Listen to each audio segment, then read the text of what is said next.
Rồi, bây giờ là sau khi là đang đun ở nhiệt độ 1200 nhé cả nhà. Sau bây giờ là vào khoảng 15 phút rồi, 18 phút rồi. Đó thì mình sẽ thử bằng cách nó chín hay chưa thì chúng ta thử vào đây. Tôi xong cái đùi gà này.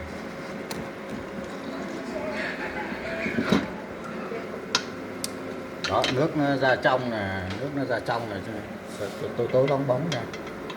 Nước nó ra trong là đã chín nhé cả nhà.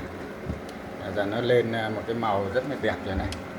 Và cái nước bia trong này nó cũng chỉ còn có một ít nữa thôi. Thì do con gà nó cứng nên chúng ta có thể đun thêm khoảng 2-3 phút nữa, rất là ngon. Và hôm nay nhà mình sẽ ăn cái món thêm cái món cơm lếp với lại gà. Thì gà này thì gà này thì mình sẽ không làm gỏi, còn các anh chị có thể như thế này, khi đã chín rồi thì chúng ta có thể lấy ra để chúng ta bóc vỏ, xé chặt, đấy là tùy theo là mỗi người này chúng ta thích ăn như thế nào thôi. Vâng, xin chào các anh chị và các bạn. Hôm nay mình giới thiệu tới các anh chị một cách để chúng ta làm một món gà mới, theo cái phong cách mới, để như là các anh chị và chúng ta có thể đổi món để có thể thay đổi như là những cái bữa ăn thường ngày trong gia đình. Như ngày hôm nay thì mình sẽ giới thiệu tới các anh chị và các bạn một cái món là thịt gà. Mà gà sau khi chúng ta nhổ lông làm sạch, cố gắng làm mua về để chúng ta tự làm thịt đấy nhé, để cho nó vệ sinh. Nhưng ngoài chợ nhiều khi người ta thịt nó cũng thực sự là nó không được đảm bảo cho lắm. Thì sau khi làm sạch thì chúng ta phải sát muối. Đó, sát muối khắp con gà. Cái mổ xong thì chúng ta cũng phải sát muối lại để cho một lần để cho nó hết cái mùi hôi gà. Và hai nữa là nếu mà các anh chị nào ấy, thường ở các anh chị cũng có nhiều người là thích ăn cái bầu dầu này của con gà, nhưng mà nhà mình thì không ăn nên là mình sẽ cắt bỏ cái bầu dầu đi. Để thường cái bầu dầu thì nó sẽ có cái mùi hôi hôi của con gà, nên là khi mình ăn mình không thích nên mình cắt. Nhưng rất nhiều anh chị cũng thích ăn cái món cái bầu dầu này đấy. Và hôm nay đấy thì khi mà gà để chúng ta lựa chọn làm món này thì chúng ta lựa con loại gà mái nhá. Gà mái mà nó đã có trứng như thế này này và nó sắp đẻ thì chúng ta lựa một con gà mái như này, nó rất là béo. Thì có mỡ đây, đấy mọi người thấy mỡ rất là béo nhá. Thì trước khi làm món này thì chúng ta chuẩn bị thêm một số tỏi. Tỏi chúng ta chỉ cần bóc vỏ thôi và để nguyên củ như thế này, chứ chúng ta không cần đập dập nha cả nhà. Đấy, chúng ta lót xuống dưới này, và như là trứng với lại cái mỡ này chúng ta sẽ bỏ ở bên dưới này hoặc cả bên trên thì cũng được. Cái này thì nó cũng không quan trọng lắm, thì cái món này nó không phải là để chúng ta luộc, mà nó cũng không phải là để hấp nước mắm. Thì ở đây khi mà xong cái công tác này rồi á, thì để ở như là cái món này, cơ bản cái món này đặc biệt nhất là chúng ta phải như là cũng phải nêm nếm gia vị này. Thì ở đây thì mình sẽ cho khoảng 20 gram bột ngọt nha cả nhà.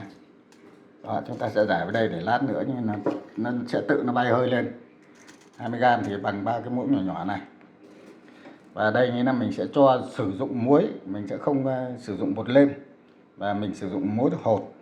Thì cái muối hột này thì nó có cái đặc biệt là nó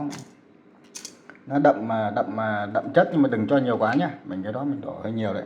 Mình chỉ để muỗng nhỏ thôi. Và không sử dụng hạt tiêu. Cái hạt tiêu mình cũng sẽ không cho vào đây. Thì khi nào các anh chị muốn ăn thì các anh chị có thể làm thêm cái món muối tiêu chanh để chúng ta chấm cái món thịt gà như thế này. Thì khi chuẩn bị xong cái đó rồi thì cái quan trọng nhất là chúng ta phải có một cái non bia. Ở đây mình sử dụng cái bia lagu. Các anh chị có thể sử dụng bất cứ bia gì cũng được. Khui nó ra. Đó, mình sẽ khui non bia ra và chúng ta sẽ như là để con gà vào trong. Thì gà thì mình cũng gọi là khóa cổ lại này cho nó gọn thôi, và chúng ta để bỏ nó vào trong thôi. Vào trong là các anh chị cũng phải nhớ là lựa cái nồi nó to chút nhá. Cái nồi này là khoảng 25 phân ạ. Thì chúng ta tưới lên con gà này khoảng lửa non bia. Thì như vậy là các anh chị là biết là khi mà lửa lon bia này chúng ta tưới vào ấy, thì các anh chị chỉ cần đun cho nó gần cạn đấy nhá, gần cạn bia. Riêng về cái món này thì cái con này nó hơi lớn, con gà nó hơi lớn, nên là mình sẽ, nó tùy theo cái loại lớn loại nhỏ thì chúng ta có cái thời gian để chúng ta hấp và chúng ta đun. Và trước khi đun ấy, thì khi mà đun thì chúng ta còn một ít huyết của nó mình sẽ bỏ lên đây luôn. Cái huyết này là mình sẽ bỏ vào đây luôn. Và riêng cái huyết thì chúng ta cố gắng để cho nó đừng để cho nó dính dồn gà nhiều thì nó sẽ bị đen cái thịt. Chúng ta có thể bỏ bên cạnh, đừng bỏ áp ở đây thôi. Đấy, hoặc không có thì chúng ta bỏ lên trên này, nó từ từ nó sẽ, khi mình hấp thì nó bay hơi nên nó sẽ chín. Đây là món huyết. Đấy, và ngoài ra như thế này, khi mà cái lòng thì chúng ta cũng có thể bỏ vào luôn. Này, lòng mè này, lòng mè chúng ta bỏ luôn. Đây là mình làm miếng cuộn nên là mình cứ để đại này đi rồi mình làm mình ăn mình làm miếng thôi. Chứ còn lòng mè đúng ra là xẻ bông này, xẻ bông xẻ hoa. Nhà có khách thì chúng ta lên xẻ bông xẻ hoa. Và cái lòng này thì chúng ta cuốn xoăn lên lại cho nó đẹp, và lúc mình thái ra nó không bị vụn nhá. Nên các anh chị cũng là tùy theo cái cách của chúng ta làm thôi. Mà cái bia này khi chúng ta đổ vào thì nó sẽ hòa tan được cái muối hột, nó hòa tan luôn cả cái bột ngọt đó. Và mình sẽ không sử dụng bột nêm nhé, vì khi sử dụng bột nêm vào thì nó sẽ có cái vị của cái bột nêm, thì nó sẽ không còn nguyên chất của cái vị của gà nữa. Thì ở đây là mình sẽ sử dụng chỉ muối và bột ngọt. Và khi bật bếp thì chúng ta cố gắng chúng ta bật bếp ở như là cái mức to nhất để cho nó tránh nó gà nó bị ra nước. Đó, ở đây mình sẽ bật ở mức to nhất là 2002. Thì khi mà chúng ta để cái mức độ 2002 này thì chúng ta sẽ phải đậy cái vung lại.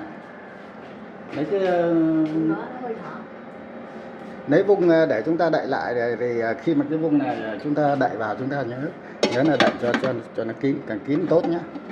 Đó. Thì khi mà chúng ta phải theo dõi là khi mà bia này nó sôi lên thì cái nhiệt độ này của chúng ta như là sẽ giảm xuống còn 800 tới 1000 thôi. Thì khi đó thì cái gà của ta nó sẽ từ từ nó chín. Và chúng ta cố gắng luộc trong khoảng ta hấp cái này, chúng ta hấp trong khoảng 10 đến 15 phút. Thì tại con gà này nó khá là to, cho nên là chúng ta có thể là nếu mà gà nhỏ thì chúng ta sẽ để lại những cái thời gian nó thấp lại. Và cách để chúng ta như là xem nó chín hay chưa thì cũng rất đơn giản. Thì chúng ta chỉ cần lấy cái đũa chúng ta châm vào cái chỗ cái đùi con gà. Đấy, lấy cái đũa ta châm vào đùi thôi, châm vào cái đùi con gà mà nó ra nước màu trong là con gà nó đã chín, thì chúng ta có thể lấy ra để chúng ta sử dụng. Khi lát nữa thì như vậy là cơ bản là cái như vậy. Còn khi mà chúng ta muốn ăn có tiêu, có chanh và cả có cái gia vị để chấm thì chúng ta sẽ chấm cái món này bằng món tiêu chanh nhé cả nhà nhé. Như vậy là cái món gà của chúng ta đã như là được hoàn thành. Mình sẽ vớt nó ra thì để như là cho mọi người thấy là trong cái mình cho vào đây có ít lửa nón bia thôi, nhưng mà mọi người thấy là nó cũng xâm đại này đi để nó dễ lấy đi. Tại vì tay cầm điện thoại đây thì nó hơi khó. Thì trong này là cái nước nó vẫn rất là nhiều nhé, nước cốt con gà nó ra đấy, nước cốt con gà nó ra. Như là mọi người thấy không, rất ngon, rất béo, rất thơm ngon, và đặc biệt là nó vàng ươm luôn này cả nhà.